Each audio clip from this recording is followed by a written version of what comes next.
I used to live on 33rd too before I went to St. Paul. Me too. Word? You know how it was the block with the buildings on it? I was the block before at the corner. Yeah, I was at the buildings right there, like on the side of the park. Right here in the park, we used to play in. This block used to be crazy. I used to live in this house too. It used to be a house right here. Oh, It used to be wild feet. I used to be like, yo, this is crazy. I used to feel like a movie out here, man. It used to be all bad, you know. Dudes was out here getting money though.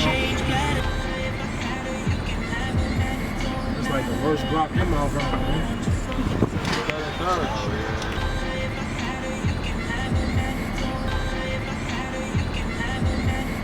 So, this West Ham building right here. It's like after you in the shelter, I mean, you come out the shelter or whatever, they place you in like emergency housing. Like, this is one of the buildings right here. This is one of the corners, first and third. Dudes used to post up on chairs. Yeah, my mom said she wanted a jersey too. Yeah, I got it. You already know I'm going to sign that. You know, like, yeah, that's a fact, bro. I got you. All right. Yeah, that's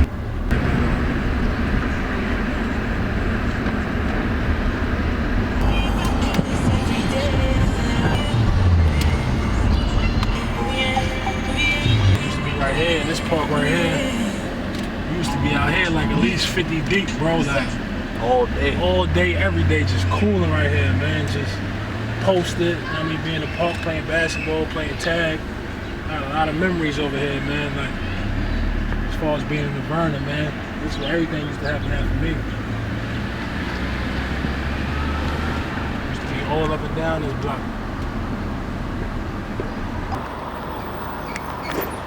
I just want to, tell you guys about my journey a little bit, my transition from high school to junior college to college to the pros. And pretty much, man, in high school, man, it was cool, but before I even got there, I got left back in 8th grade 2 times because I got caught up, hanging around the wrong people in my neighborhood and stuff.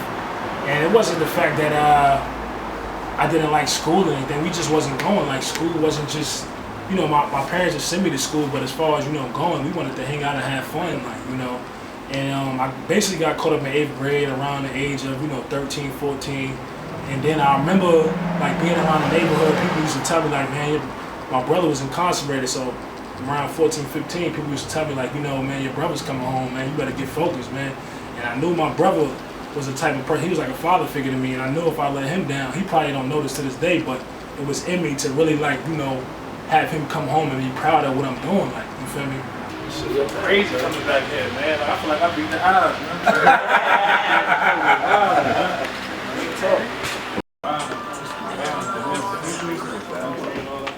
man. You can't catch me. You can't catch me.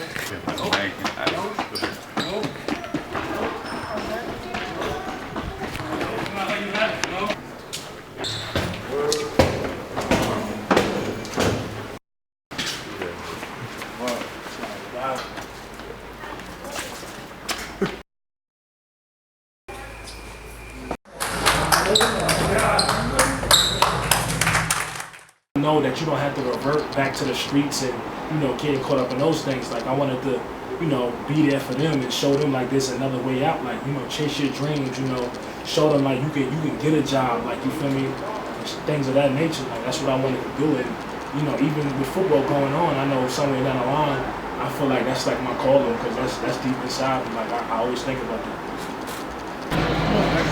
Next on me, next on three. 1, 2, 3, next!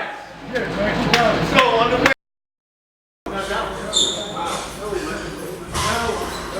How I met Isiah, when I went, the first time we had practice at Memorial Field, the head coach here was Coach Rick at the time, and he had said to come down and take a look at some of the wideouts. It's my specialty, wideouts, D-backs, skill receivers, defense.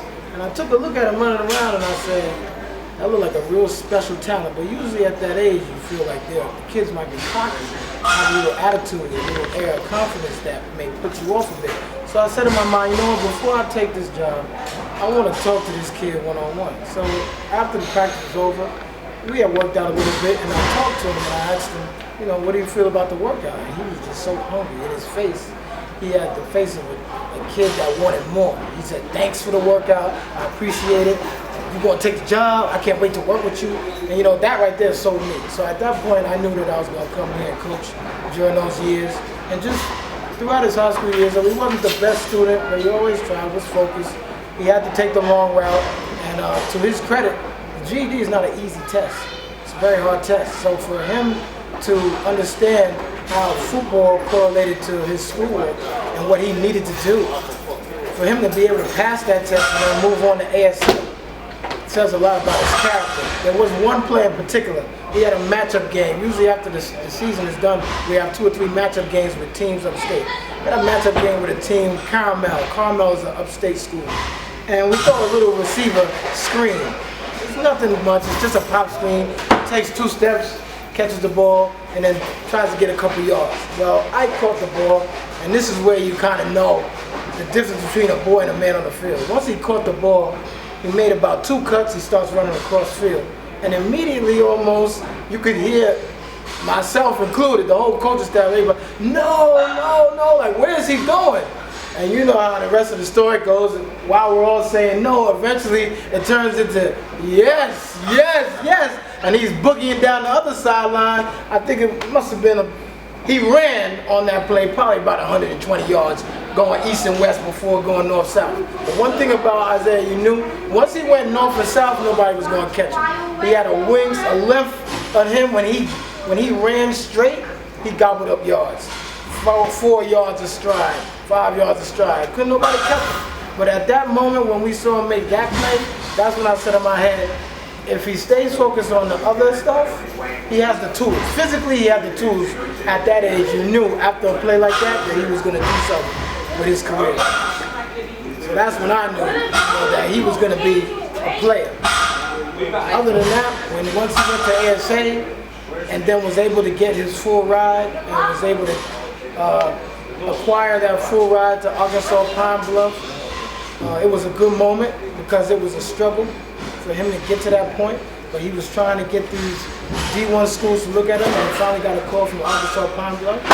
And then he told me, Coach, I want you to talk to this coach and see what you think.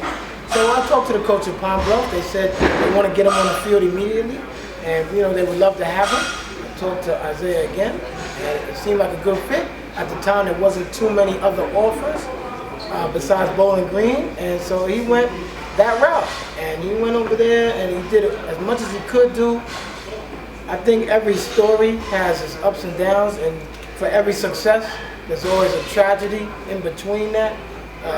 Before his senior season, he lost his mother, which is a difficult thing for anybody, especially for a player to be going into his senior season in college and then have to deal with burying, your number 1 fan, so to speak. So for him to have the resiliency to kind of go through that process, because for Isiah being the man that he is, he had to grow up fast. So to put all of that stuff together off the field, the man he is off the field is what, for me, seals it as far as how far he can go.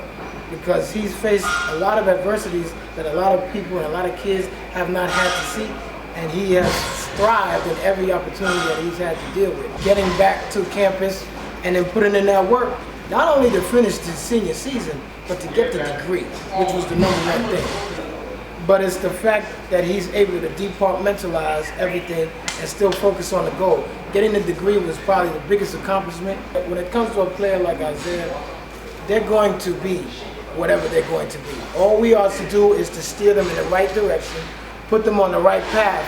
But the talent is there, that's God-given, that's him, that's his hard work, that's his ethic. I'm proud to see him do whatever he has to do now for himself and now his family. He has his own little boy now, and he has to move on like that. And I'm proud to see him not only get the degree, not only get in the process of going into the NFL, but becoming a father.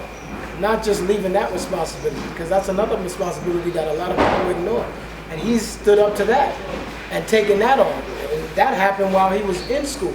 And he could have easily said, well, listen, I'm going to focus on ball and not care. For people to say, I'm glad to meet you, I'm having me get your autograph, I want to take pictures, that's great. The grind that he went through, the process that got him to this point is where my pride comes from. I'm proud of the fact that no matter what was happening, all the bumps and bruises, educationally, in his personal life, family, you know, all the hard knocks he went through, he was still able to achieve what he's achieved at this point. And so I'm very proud, and I'm glad to have had the opportunity to work with him and still work with him to this day, and hope to see him do many great things. Can't talk this game, man. You gotta live it. Put that work in, day in and day out, man. It's the only way you're gonna be successful doing this. Day by day grind.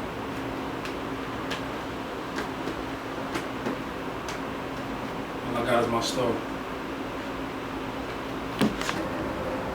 Yeah, I just want to give a special thanks, you know, to DFG Productions, DPD Fashion, you know, just, you know, helping me with this whole thing and putting this thing together, and just, you know, everybody who helped me out.